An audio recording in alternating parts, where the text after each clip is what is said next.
Let me tell you about an interest that has been haunting me for over a decade now, about the multimedia webcomic Homestuck, which is horrendous and terrible and you shouldn't read it, and the fictional game of Spurb contained within it, which is uniquely cool and I haven't really been able to see it fully replicated elsewhere. Multimedia webcomic, but it's like, it has pictures, it has text. Oh gosh, does it have text? But you'll notice that there's a little bit of animation there, unusual. And the thing is that this comic, the way that it works is that, was a particular panel, and then they'd have at the time, like a choose your own adventure text entry prompts that people could put things into. And obviously that led to a lot of stupid things and such. And sometimes they ran with the gag for a bit and then ran it back and actually said, oh, okay, no, we actually have a story we're going to go over here. So let's keep going forward. But there was other ambitious things that they threw in too. Like there were videos with music again for a comic, and then there was interactive sections, and just like for whether it's for fights or exploring like a house or a you know area, just like you're actually doing it. Like it has gameplay sections in this comic that actually have plot points contained within those gameplay sections. It's like a dating sim at one point. There's actual plot points in it, but you can't do any of that anymore. Ever since Flash Player went down, it's all just those longer videos, longer sections, I should say, have been replaced with YouTube videos. So you get to watch somebody else playing through this thing that you could have done yourself at one point. It's just, you literally can't experience it the same. And for some reason, they stuck a ad for Homestuck on Homestuck to the side, and that's just there reminding you, can't ever go back to the thing. But the other reason you shouldn't read Homestuck is pacing. So if you go to F tier pacing, Cosmere, just go worse than that, to Terry Goddard's Wheel of Time, then somehow go even worse than that. And I know it's worse than that. I could actually prove it because Homestuck is comparable workout to the entire Wheel of Time series. And there's also all this animated stuff. And the writing in the back half of it, oh gosh, it's so bad. Don't do it. Don't read Homestuck. But anyways, what it actually is. So Homestuck is a story about four friends. They're internet friends. They never met in person. Who decide to play a game together. So first, John and Rose are the only two available. So John connects to the game and like all this, and is like the worst inventory system known to man that he's interacting with and picking up stuff, just going about his house, just messing around with things, while his friend Rose is messing around with his house, the Sims style, and like actually vandalizing it in real time. It's just kind of fun stuff. It's just, man, whatever. The game gives more and more things as they go along. Like, oh, they get access to a punch card based alchemy. Yes, really. Much like real alchemy, you take the properties of items and you can combine them, which is to say, like, you take a pogo ride and you stick it with a hammer, and you get the pogo hammer, which can, knock things away or, bouncing like up to higher things by just, sledgehammering the ground, just like, using them creatively. And this is a comic, so, they can do whatever writing things they want. It's not limited like a actual game would have to be. But it's also just as likely that combining the two separately could just get you a useless hammer-headed pogo ride. Anyways, there's all this stuff. You're messing around. You're making these things. It's just goofy stuff with your house. And then a meteor's falling to kill you. And you freak out. You figure out some ways to get out of this, and you have to enter into the game proper to escape the meteors that are just coming to destroy your house.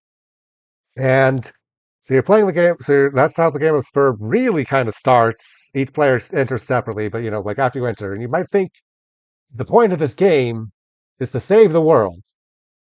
Anyway, so after you enter, each person and their house gets dumped onto what's called the land, but it's essentially a planet that's designed and themed after that person. You get it's like Isekai, but you get an entire world tailored to you. It's tailored to challenge you to take you off, or to be like it's specifically for you, the quests and other things there, and like that's kind of associated with you, and that's what you do there. Well, the very first thing is try not to die from a horrific home invasion, and let your server player build up to get to a gate, because this is the only way you're getting out alive. And during the starting ridiculous difficulty spike thing, part of the joke for this is, this is poking fun of a lot of things, is as you explore your land, you're going to find like, like magic swords or junk or whatever, but you're also going to find just as many things that are your stuff. Like, oh, there's that book that I had that I liked, or, one of my socks that was missing, or this and that. Because during this home invasion,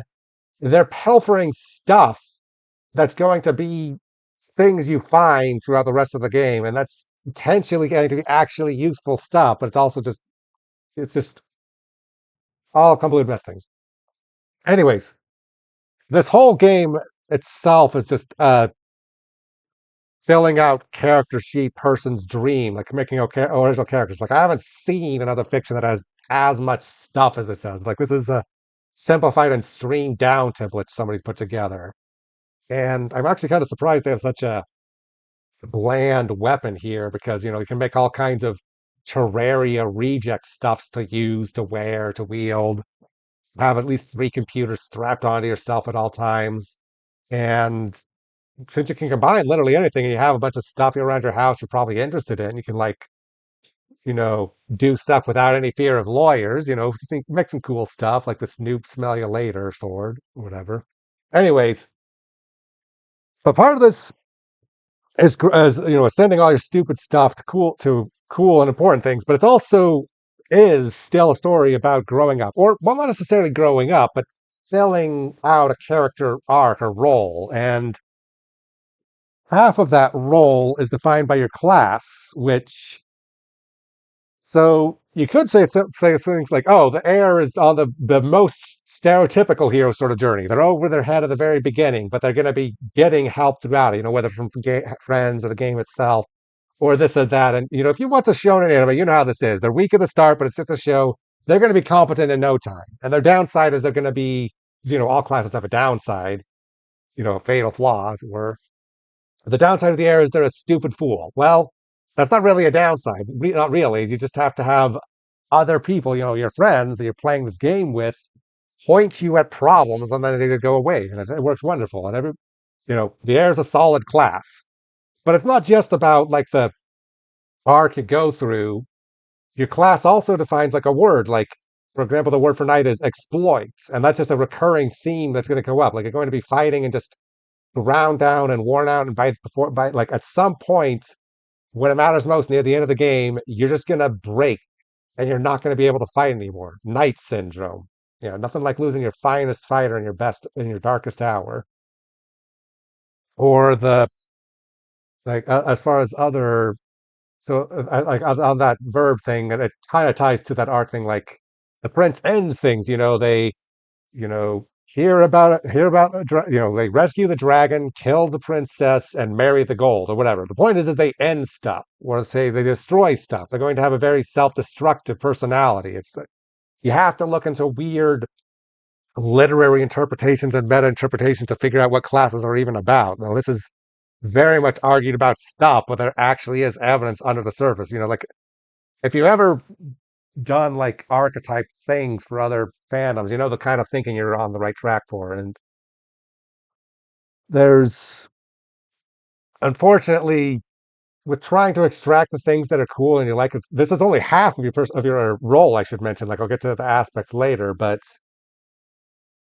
there's still just so many stupid writing things you need to work out. Like, okay, so not every class is created equal. Sure, that's fine. Like that's not really a problem. Like the bard invites an end or destruction after a long time where nobody sees it coming.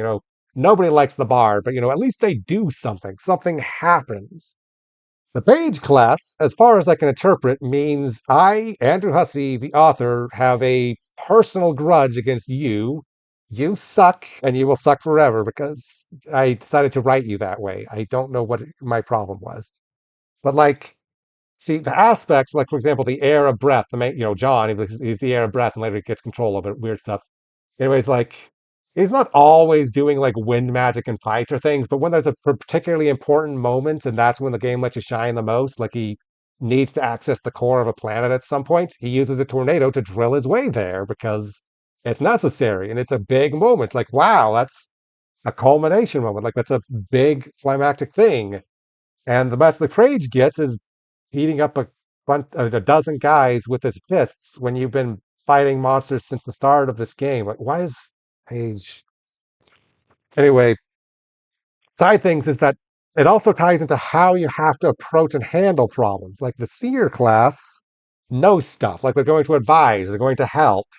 And that's a really essential thing when the base state of this game is dead. I mean, the base state of this game is confused. Nobody has any idea what's going on. So someone whose job is to know stuff and help people out is the biggest contributor. Like you think they'd be S rank for sure, like S plus even. Well, no, because your approach, your mindset matters. If a seer tries to do that, tries to say, I'll be the leader, I'll make the decisions, suddenly all that wisdom they're coming across is going to backfire. Suddenly, people are going to be dying. They're going to be dying. Burb's going to be punishing you, and one of the few punishments it knows is death.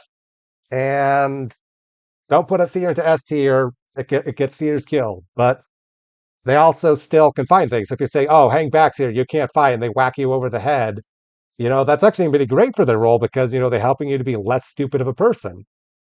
Anyway, aspects, that's another side of it. This is the other thing that people go crazy goo gaga over, aside from just analyzing the role and the narrative and all that story stuff we don't care about. What's the cool powers and stuff? Well, it's going to be different based off your class and your aspect, as you might imagine. Like a mage of light gets all the light lasers, sure, but like a rogue would be stealing the light from other things, which means they lose it and they themselves get it. So like a rogue of light might decide to steal the luck from enemies and then they get crazy lucky fortunate because of it, and the enemies just die from horrible unknown accidents, even aside from the rogue using their weapons as well. And that affects all that light is going to affect your personality. You're going to be crazy overconfident and freakishly optimistic and off-putting to your friends, but maybe you need to learn when to tone it down, but that's just part of it. Or the other sides of light are things that other classes might be better at, like say aforementioned mage shooting things with light lasers or inflicting blindness upon things by taking the literal light from them. I guess that's still a thief thing. Anyways, but the point is like this is just one aspect and kind of its opposites. It's crazy just how much interaction comes with this because there's combinations. There's a lot of combinations. There's it gets complicated with even within what's given in the comic of Homestuck, but fans make their own classes and aspects to add onto this. And this is not for the faint of heart because these all encapsulate a lot already. They're supposed to encapsulate everything, but there's still some gaps to carve out. But like if you know the Myers-Briggs typology, INFJ, those four-letter personality things, I distinctly remember doing that just to determine the class. And there was like 100 question Scantron survey that somebody put together. That was the one I found most like biggest and accurate. There was like everyone was trying their different interpretations of things. But that 100 question thing was just for the aspect. And those two together give you some idea of it. You also still kind of need to know what those are. So you're not just taking the two and calling it a day. But this was beautiful. It was absolutely beautiful. Spurb, this is all Spurb. This is all stuff that's still in Spurb that you don't have to take the stupid characters and writing and other things of Homestuck. But anyways, a Spurb session. Anyways, continuing on, there's other class things. Part of it is that the reason it is not just to grow up as a person. It's not like necessarily about maturity, even though the game pretends it does. It's kind of about becoming a pantheon, by becoming an aspect of things, like the classes being realized to the fullest extent. This witch class here starts out just wanting to be normal, and the game says, well, we want you to someday become the god of being unknowable. Like it'll be weird. That's your role. That's just Spur being a dick. Anyway, so as far as what Spurb is, it's just a game. There's no deeper things to look into it. But the basic way a session goes is everyone's running around the lands. There's puzzles that are frustrating, dungeons, prophecies that mean you have to suffer through doom timelines. All things are awful, but everyone's going through everyone finishes that. There's some other stuff like anyways. the basic plot of the game, basic large scale structure is you're all royalty that have been exiled from like being able to have stakes in a battle that's going in the center of the creation of your session, I suppose, as it were. And the forces of light and the forces of darkness, except they're kind of parodic like strawmen of light and dark. It's clear that neither of them should really have the reward. But anyways, you're fighting in the middle. Anyways, it sounds like it's super simple, but it just keeps on getting more complicated things in it. Like, there's stuff to do on Frostwood and Durst that have nothing to do with the battlefield. There's a ring of asteroids around that has all kinds of other stuff that's also as important to the plot. Like, there's horrible terrors beyond the void outside of things. There's believe like what goes on outside your session, the point of the session, but it's just confusing.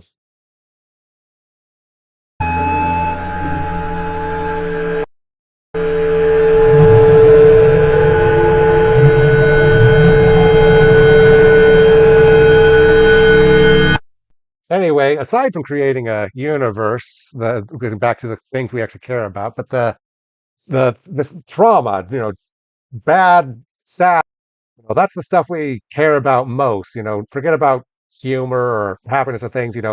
Both you and your friend died, but you're the one who gets to revive in this because reasons. Why didn't your friend get it? Well, you don't know. You just have to pick up the pieces. Or that universe you're creating together. Well, you screwed up and it has cancer, and all your friends are going to die because of it in horrible ways. That's cool and traumatic. Or a dog wearing sunglasses murders your family. But then the author just keeps on putting in stupid stuff into this Homestuck comic that you've been reading, and just like Rufio, like mourning Rufio from Hook and put away, or giving a engagement ring to that character everyone hates. It's just, what? The thing that helps most for Homestuck, that Spurb just standing on own, is Death of the Otter author. I mean,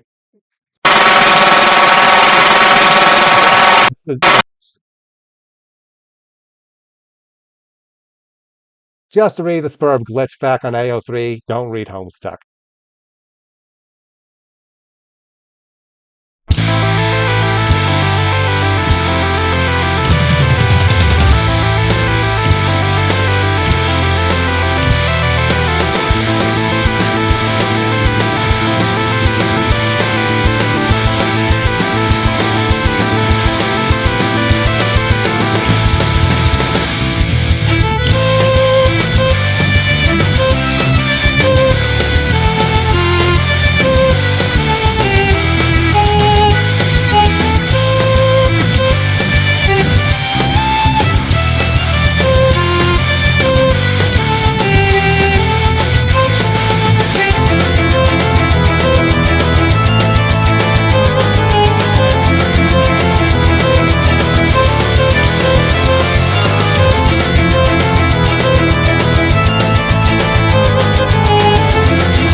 The Homestuck adventure game was also a disappointment. Just play the Genesis project for free on Steam. We don't know if Sisyphus is happy, but we can all agree he was confused.